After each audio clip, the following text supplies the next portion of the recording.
Bonjour BD! Voici comment avoir accès au PEI d'un élève dans Aspen. À partir de l'écran d'accueil, tu cliques sur l'onglet Élèves et tu trouveras ici la liste de tous tes élèves. En modifiant le zoom de la page, tu pourras voir la colonne Alerte et y repérer rapidement lesquels de tes élèves ont un PEI grâce au petit icône IEP. Également, tu peux voir quel élève a une condition médicale et qui était absent aujourd'hui. Pour entrer dans le dossier de l'élève, tu sélectionnes l'hyperlien associé à son nom. Dans le menu latéral gauche, tu choisis le menu Documents et ensuite PEI. S'il y a plus d'une entrée, tu dois toujours choisir celle de 2022. Tu sélectionnes l'hyperlien associé au nom de l'élève et tu es maintenant dans son PEI. Voici comment prendre connaissance du PEI de l'élève. Quand tu entres dans le PEI de l'élève, tu es par défaut en mode lecture seulement. C'est ce que le cadenas jaune représente. Il est très important de rester dans ce mode et de ne pas faire de modifications directement au PEI. S'il y a des items à modifier ou à ajouter, s'il vous plaît, toujours passer par l'enseignante ressource responsable de l'élève. Dans l'onglet Profil d'élève, tu trouveras les informations générales au sujet de l'élève, son placement, les renseignements parents-tuteurs, ainsi que le nom de l'enseignante ressource responsable de l'élève et son niveau scolaire. Dans l'onglet Évaluation, tu retrouveras les différentes données d'évaluation pour l'élève. Il peut y avoir différents types d'évaluation: psychologie, ergothérapie, orthophonie.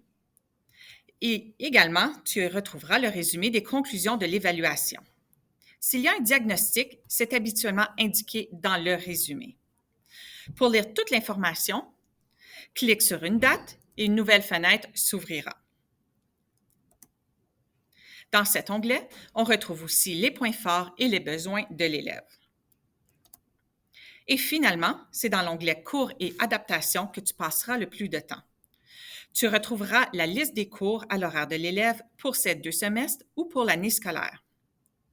Ensuite, il y a les programmes alternatifs. C'étaient les attentes différentes dans l'ancien logiciel. À chaque période de bulletin, il faudra évaluer l'élève et y mettre un commentaire. Une autre vidéo suivra en temps et lieu pour cette étape. Quand tu cliques sur Année scolaire ou Année complète, une nouvelle fenêtre s'ouvre avec le programme alternatif. On y retrouve le niveau de réalisation, donc le rendement présent de l'élève au début de l'année scolaire, l'objectif annuel, les attentes d'apprentissage ou attentes SMART, les stratégies d'enseignement et les méthodes d'évaluation. Tu dois prendre connaissance de tous les programmes alternatifs de l'élève en cliquant individuellement sur chaque entrée. Et finalement, il y a les adaptations pédagogiques, environnementales et en matière d'évaluation. Tu peux agrandir la fenêtre en glissant le coin inférieur droit. Après avoir pris connaissance des adaptations, si tu crois que certaines adaptations seraient bénéfiques pour l'élève, n'hésite pas à communiquer avec son enseignante ressource et nous fera plaisir de le considérer. Il n'est pas possible en ce moment d'imprimer la liste des adaptations comme dans l'ancien logiciel. Tu peux faire une capture d'écran ou copier l'information dans un document de travail personnel. Tu dois, à ce moment-ci de l'année, prendre connaissance du PEI de tous tes élèves, c'est-à-dire aller lire tous les programmes alternatifs ainsi que les adaptations pour l'élève.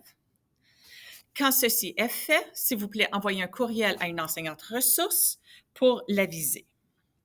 N'hésitez pas à venir nous voir à la boussole, à nous écrire si vous avez des questions, des préoccupations ou simplement pour nous dire bonjour.